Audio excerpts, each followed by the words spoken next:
नैहर के चतुर सियानिया कलश ससुर में भुलानी।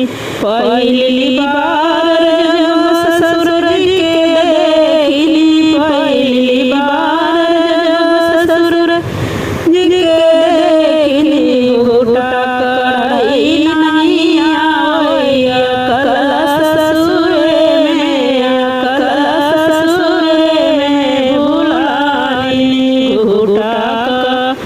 पढ़ाई नहीं आया कलश ससुर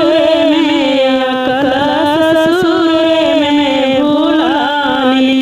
नैहर के चतुर सियानिया कलश ससुर में भुलानी।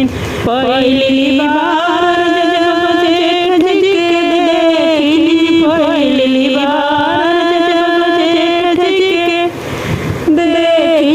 रैया बेरोई नहीं आया कलश ससुर में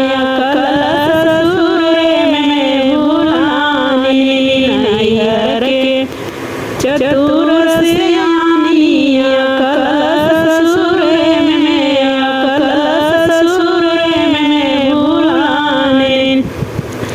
पहली बार जब देवर जी के देखली, पहली बार जब देवर जी के देखली, नजरा में हिलाई नहीं आया कलश ससुर में